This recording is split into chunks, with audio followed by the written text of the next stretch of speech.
In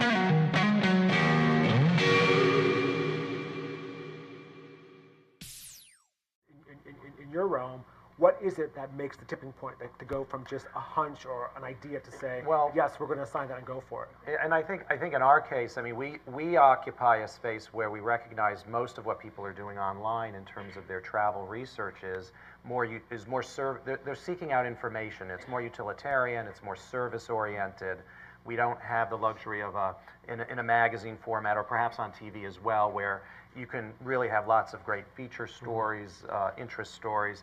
There's more of a purpose. Someone is hunting for something online, typically. And so in our case, we tend to focus the editorial around the two domains of the deals curation. That's one part of the team. And the other is on destination editorial, but that's focused on money-saving advice. So that is our mantra around how do we help people save money, whether that's the low end or the high end. So it could be an article about budget travel in Jerusalem or wherever.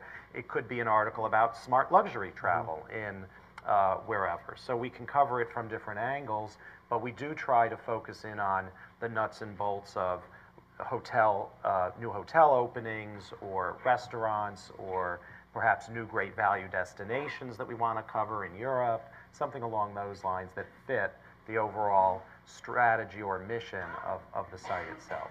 And I guess for myself, I write in different genres. So when I'm working on more guidebook type material, a lot of it, well, you know what, it's always advanced preparation. I never hit a site cold. Often the story will change once I get there, but I try and do as much research as I can before I get there. Then if I'm writing a guidebook, I literally have a spreadsheet with where I have to be for 7 hours of the day. And then I try and leave 2 hours free just to roam, because when you wander lost, you find the greatest things. But for example, when I was doing Pauline Fromer's Las Vegas has 3% of all of the hotel rooms in the United States. So just to see enough hotels to really review them and know what I was doing, I was there on and off for 7 weeks, and I stayed in a different hotel every other night. The back of my car, my trunk was my chest of drawers, and I had all my clothes in there, and I would just pull out two outfits and bring them into the hotel, and that's how I would live. And I would spend the mornings seeing other hotels that I couldn't stay in. I would then eat 2 lunches. I would see 4 roller coasters or attractions. I would have another 3 things for dinner, which is why I had to go to Weight Watchers. And I would see 2 long-running shows and see how they all stole each other's jokes. And then I would go to 3 or 4 nightclubs because I had to review those. So I was going from 7 in the morning till 2 a.m. or 3 a.m. most days, which was exhausting and not very good for my health. So that was guidebook writing. And guidebook writing, I mean, it was funny because some of these places I was reviewing, like I had to review strip shows. And so I'd be sitting there with a pen and paper taking notes, feeling like the biggest pervert. But so that's that kind of article. And then when it's more of a story, I go in, I read a lot of history. Sometimes I read a lot of crappy history. I read James Michener's Poland before I went to Poland, and it gave me a real idea.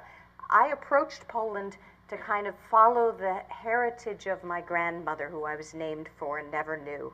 She left Poland when she was 16.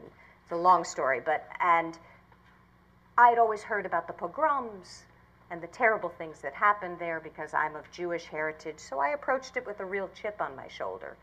And visiting it and learning its history and learning how the Poles themselves, it's kind of bully syndrome. They were constantly being invaded. They were in a terrible place in Europe, and they were the whipping boy for most of Europe. And it gave me a very different feeling about Poland and about what I wrote. And for the first time in my life, I thought I was going to write about how great it was she had escaped Poland. And I realized that my grandmother really lost a lot when she left, that there was a very beautiful life for the Jews there. And that became the article. So I find for myself that one of the biggest challenges of this profession is actually getting your work done, because when you're on the road, there's so much to see, to do, to eat, strip shows as you just discussed. That, and people often say, well, you can work anywhere, you can work from the hotel room, but when you get back to the hotel room, you might have just had a very long meal, you've been out all day, you're jet lagged, and you just want to go to sleep, and you have to get up the next day at a very early hour to get a head start. So, when do you actually get your work done? What does that look like? Val, do you want to start? Do you want to start? Well, it's all dictated by when the deadline is. My pieces air on Mondays and Thursdays, and then they rerun on the weekends.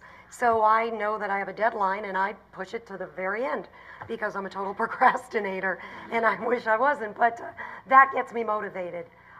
So yeah, that's pretty much the scenario, but I know what I need to get done, and I'm dying to always be one ahead, and I try really hard to get one piece ahead, but it just doesn't seem to work with me. And I'm very much, I like to characterize myself as like just a travel factory. I'm a content provider. I am constantly churning it out.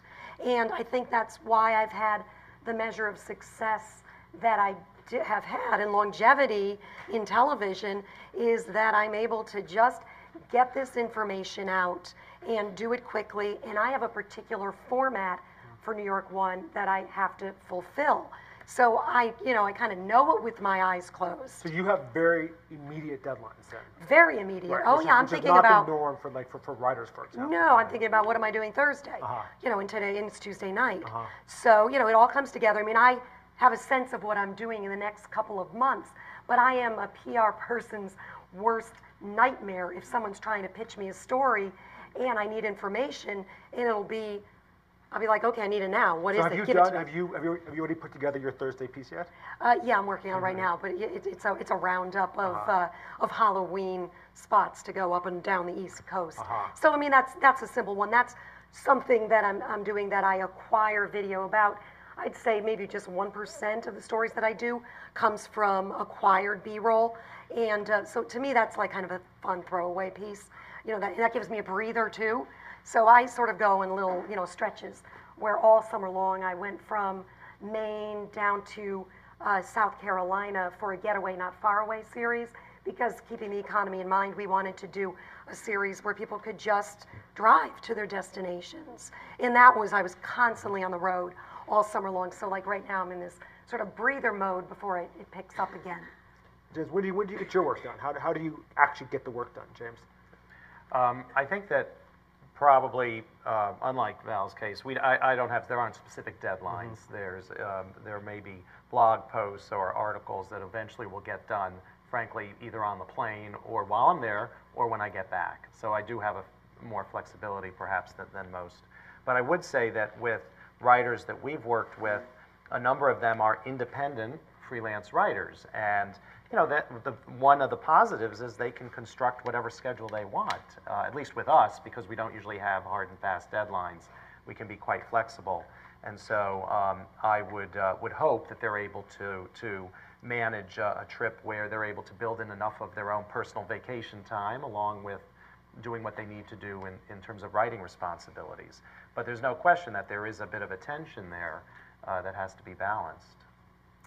Like Val, I'm very deadline driven, and I think deadlines are great for writers. I think it was Leonard Bernstein who said that great art is made by people working really hard in not enough time. You just never have enough time. When I was writing with the guidebooks, information changes so quickly. And it takes a while for the manufacturing process of getting that book into print. And so you rarely had more than 5 months to research and write a 350-page book.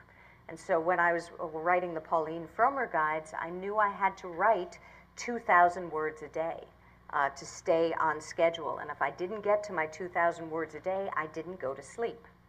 I would just make sure to get it on the paper, and then I could go back and fix it the next day, but I had to keep it going. And now I have a weekly column, and it's the same thing.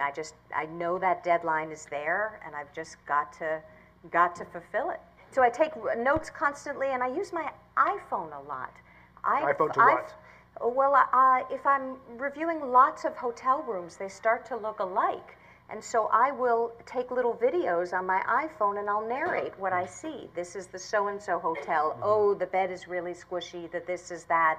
You know, the water is, the tap water is really strong. And that way I can go back to, that's how I'm using technology, and it really helps.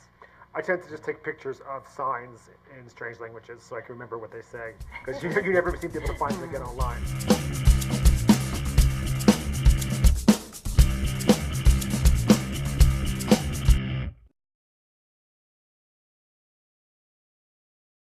Purpose, someone is hunting for something online, typically. And so in our case, we tend to focus the editorial around the two domains of the deals curation, that's one part of the team, and the other is on destination editorial, but that's focused on money-saving advice. So that is our mantra around how do we help people save money, whether that's the low end or the high end. So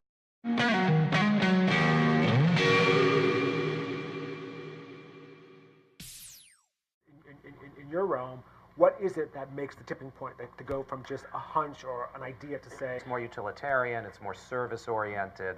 We don't have the luxury of in a magazine format, or perhaps on TV as well, where you can really have lots of great feature stories, interest stories. There's more of a, well, yes, we're going to assign that and go for it. and I think in our case, I mean, we occupy a space where we recognize most of what people are doing online in terms of their travel research is more they're seeking out information.